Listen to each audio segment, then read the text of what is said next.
regular guest appearance on like Smallville, where you're on maybe like 1 or 2 episodes a season throughout seasons, and you've got a different director and different writers, and you're coming in, as opposed to having a regular, role on a series. How hard is it to sort of get into character and find something in that character when you've got all these different things to do? Yeah, Smallville, in that, for any of those who didn't hear, it was basically how do you sort of, I guess, keep a connection to a character when you're sort of in and out like I was on Smallville. It can be kind of difficult. It's not difficult to get into character. I mean, all I have to do is put my fishnets and boots on. I'm there. But it can be difficult to sort of know where they left off. I mean, I don't really follow the series. I don't get every script, so I really have no idea what's going on. Thankfully, the Justice League stuff is sort of separate from the main storyline. And that's good. And I know pretty much all the directors I've worked with because they all work in other facets of the show. So they either work as second unit directors, or they're DPs, or they're camera operators. A lot of the directors on Smallville have come up through the ranks, which is such a beautiful thing about this franchise. It's really been a career franchise for a lot of the cast and the crew. So it's not difficult. Do you follow any of the other genres that are genre shows that are on TV right now? You've got No Ordinary Family, Lost just wrapped up. I loved Lost. Any of those that you watch on a fairly regular basis that fits your schedule? No, because I watch TV like everybody else does on Netflix or iTunes or Hulu, because who has time to sit at home at 9 o'clock on Tuesday night? Especially when you live in 2 countries, that makes it weird. But I watched Lost. I watched it all this year. I did the DVDs for that one. I'm watching Big Love right now. I love True Blood. Yeah, I want to be a vampire. I read all the books. I love the books, so I'm trying to get into that office too. And then I don't watch like Warehouse 13. I know Joanne. Joanne and I did a movie together. No Ordinary Family, I haven't seen it yet. Looks good though. Any web series I like Modern Family that you follow? Any web series? Any No. web series you follow? I know I have a lot of friends on Reese. Have you guys watched it? Reese? Yeah, so because it lives online. It lives on sci-fi.com. No, I haven't seen any I haven't followed any web series. Yes. A Smallville movie? You mean a theatrical movie? I think that'd be a great idea. I don't know if Tom wants to do it, but maybe give him a year. Well, they had talked at one point. There was discussion. There was a lot of stuff going back and forth when they were talking about the new movie coming out. That Tom should play Clark, and right. There was word that he's tired. He doesn't want to do anymore. He wants to do something else. Yeah. And that makes sense. So you're doing the same character for 10 years, and every season you get the same question: when is he going to put on the suit? They don't care about the story. When is he going to put on the suit? Yeah. How can he be afraid to fly? When's he going to put on the suit? And that's all you hear for 10 years. That's got to be trying for him. Yeah, I can imagine. I mean, he doesn't talk about it too much. I mean, he definitely is very happy that the show is over. But very happy that he had 10 years on a show, too. I mean, he's a gratified happy. Yeah. Yeah. I mean, 10 years is a long time to be on a show, and well, especially for genre. I mean, you get and shows especially like when you're Cape the guy. Yeah, because I mean, those kind of shows don't last that long. Right. 10 years is a long run for a science fiction show. At all. Yes, SG-1. SG-1 was pretty much the only other one that did it. Everything else, I mean, you look at the Star Trek shows, the spinoffs were 7 years. And that's a long time. Yeah, and it is. I was happy with 2. But the original was 3. SGU was 2. Atlantis was, 5? They don't last that long. I thought it would be poetic if we did a movie, because then it would be like 10 years, 5 years, 2.5. Makes sense. Yes, in the back.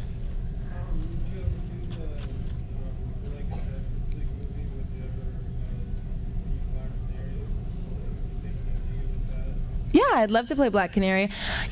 Unfortunately, she's not as high profile a character as a lot of the other DC or Marvel characters, for that matter. So I don't know if she'd be first choice to be in a Justice League type movie.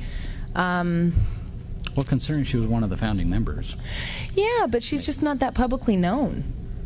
Not a lot of people outside of genre fans know who the Black Canary is. So I don't know if she'd really be a big draw. I'd definitely do it. I'd play another character. Catwoman. Wonder Woman. That'd be fun. What do you think about the casting of Adrienne Palicki? Yeah, it's cool. For Wonder Woman. For David E. Kelly's show, right? Yes. Yeah, I think it'll be a great show. If David E. Kelly's doing it, I think, yeah. Yeah, he is. It was great casting. They'll have fun. Yep. How was working with Tom as a producer? Tom's a great guy to work with. He's funny. Him and I and Justin have a really good time together. Justin's a big jokester, so he just laughs a lot. We just sit there and laugh at his jokes. He doesn't pull out the producer hat too much. Yeah, but you're definitely aware he's a producer. Yeah, and good for him. And I never worked with him as a director, but I think that would have been interesting. Because that takes a lot, I think, for an actor to direct, especially to direct yourself. Robert Carlyle directed one of our episodes for Stargate Universe, and he was funny. He found it really kind of challenging because you've got to sort of step outside of yourself. And a lot of the fun of being an actor is you really have very little commitment. You show up, you do your work, and then you go home.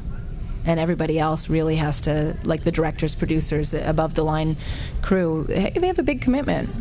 They sort of day in and day out. Yes. If you had an opportunity to do movie of any kind what kind of movie would you choose? Any movie in the genre? A science fiction movie? Yeah. Any science fiction movie that you could do, what would it be? Oh, I don't know. I know it's a hard one. It's a hard one. I might have to think about it. I think there's, what I like about science fiction right now is that it's so pop culture. And we're seeing a lot of the movies that are greenlit and a lot of the movies that they've been making the last couple of years are science fiction or comic book based or even a horror genre, with the supernatural sort of undertones. So, excuse me, I'm really glad to be a part of the genre that it is so popular. But that being said, I mean, if I were to, I think something like X-Men or G.I. Joe, any of these types of shows that I have been up for, I would love to book one of those movies. They'd be a big career helper. And then I'd want to do like some, period piece where I get to wear a big hair piece and trudge around in the mud, which I'd probably regret, but it'd be fun. Be careful what you ask for. You'll end up in a corset and not able to breathe. Yeah. But it would look good. Black Canary's costume isn't that comfortable. When you talk about an ensemble cast, I personally find it hard to become attached to any one character or even to get any relationship built with any of the characters as a whole. On SGU, as an example, I can't remember any of the characters' names. Oh, really? Until he said TJ, I couldn't even remember that your character's name was TJ. When you look at older Stargate series, as an example, you've got a tight team. Right, like 4 or 5. A small group of characters with whom you can build a relationship. I kind of question the wisdom of an ensemble cast. Do you see the industry as a whole moving in that direction? Yeah, I do.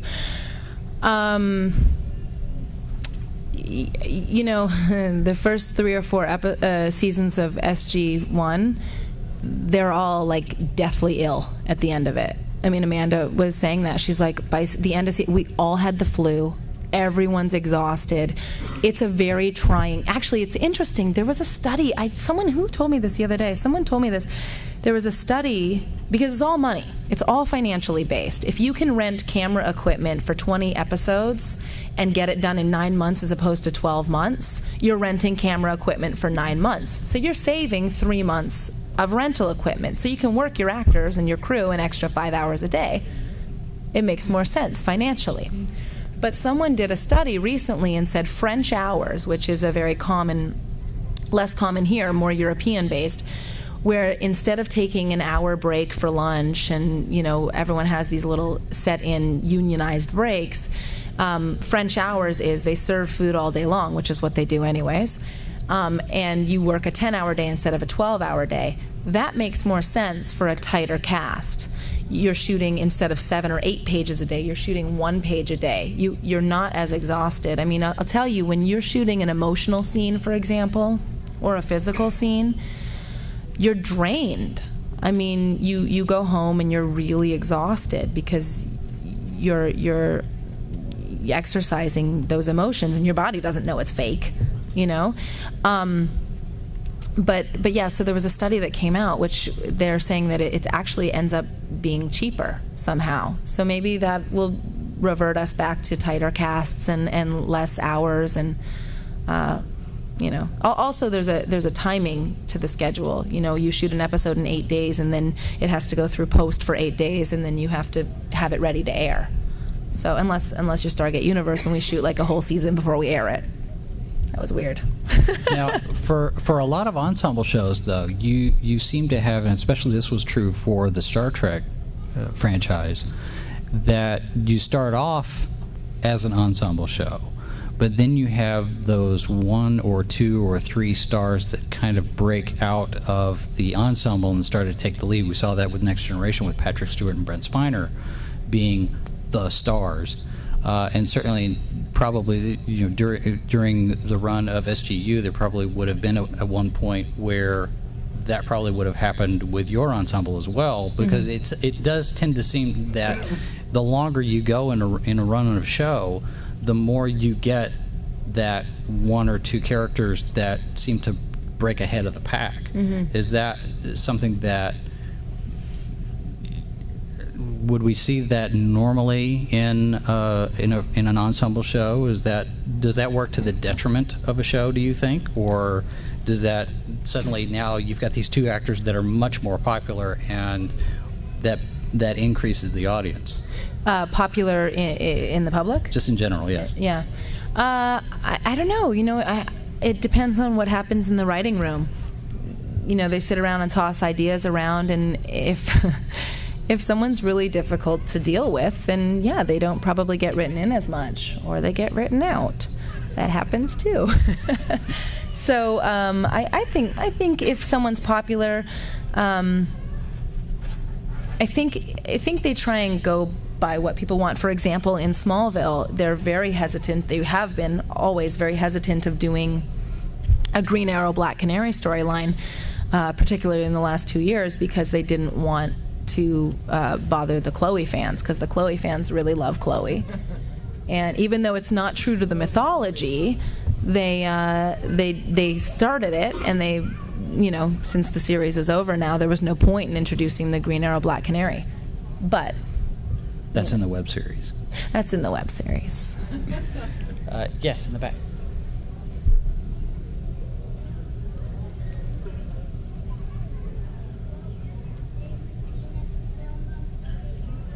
Your favorite scene you shot in Stargate Universe? My favorite scene on Stargate Universe? There's a handful. I would say I liked the episode Time that we shot in the first season, and we shot it in this jungle that we made. When they first told us that this was an episode that was coming up, we were going to shoot in a jungle, I thought we were going to go to Hawaii. I was really excited. Like Rob Cooper wrote it, and he was directing it, and he was like, yeah, we've got this idea, we're going to shoot in a jungle, and these aliens come out at night. And I was like, awesome, are we going to Hawaii? He's like, no, stage 1. I was like, oh, man. But in that episode, if you guys all remember, there's like an alternate reality that happens, and sorry if there's a spoiler, but it was a long time ago, so you really should have watched it. Chloe dies in this alternate reality, and I have to tell Eli that Chloe's dead while he's like confessing his love to her. And originally when we shot it, I was giving them privacy. I actually didn't know I was on camera, really. But I was sort of giving them privacy, and then I was going to enter the shot, and Rob Cooper said, no, I want you to like sort of go through the pain of knowing that you have to tell him this, and he's confessing his heart to her. So that was my favorite scene. Yeah, it was a great episode. Yes. Will you be able to keep anything for the rest of you? Like props or anything? Souvenirs. Yeah. Oh, good question. I'm going to make a phone call today. They have not struck our set. So, like I was saying, they really would like to finish up with a movie. So all of our sets are still standing. They spent a lot of money on, yeah, who doesn't want the gate? I want 2 of them. You can't go anywhere with one. But our gate is really spectacular. Our gate room is really spectacular. I want to do like a Bollywood movie in there too. I think it'd be fun. That whole gate really does spin. Yeah, it really spins. It really lights up. It really makes that loud, obnoxious noise. I don't know. I don't know if there's. I wouldn't mind my costume. Not like I would wear it, but I wouldn't mind it. My boots were really comfortable, much more comfortable than Black Canary boots. Yeah. Right.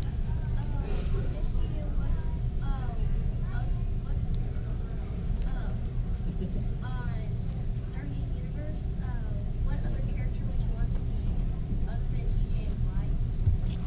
Interesting enough, I actually tested to play Chloe. Excuse me. And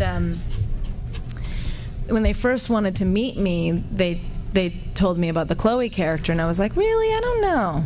I'm not sure I want to play Chloe. They were like, no, you're going to be great. We'll love you as Chloe. And I was like, okay. So I went and I auditioned, and they were like, yeah, you're right. First they read for TJ, and then they called me back and said, no, we want to read you for Chloe. And I was like, no, I like TJ.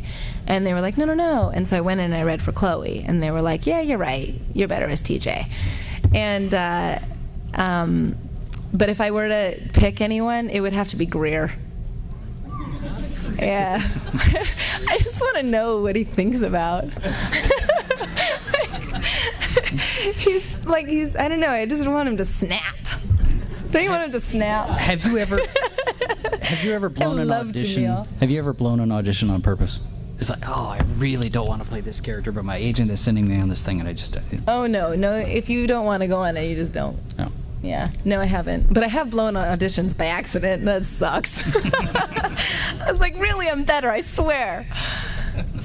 Yes. I was wondering when you were studying for the Black Canaries and reading various stories, was there any other characters, male or female, that you think would transition well from the stories to either TV or movies, but seem to be overlooked? Oh, Maybe interesting. not mainstream, like you got your Superman, Batman, Wonder Woman, everybody knows. Right. Lesser known. I think that's what Smallville did so well, is they took sort of some of the lesser known, like Black Canary and Green Arrow, and sort of made them a little bit more mainstream. But no, nothing really stands out to me. A lot of the Black Canary ones I read were specifically like Black Canary, Green Arrow, so I'm not really even that familiar with other characters. But yeah, interesting. And I don't know why they chose Black Canary. I don't know if it's because they really liked Justin when they did Aquaman, and then they wanted to add him to the show, but they already had Aquaman, so that's why they brought in Green. I'm really not sure, and I think that's why Black Canary followed. But yeah. Would you do voice work? Yeah. Like Batman Brave and the Bold, play a character on that. Yeah, I'd love to do that. You mentioned a lot of the lesser characters, a lot of the lower tier characters. Brave and the Bold is doing a lot of that. That might be an opportunity for you to play. Yeah. Some other characters. Yeah, I think it'd be great to do a voice series. I've never done it. It'd be fun. Last question. Yes, in the back. You could talk about G.I. Joe.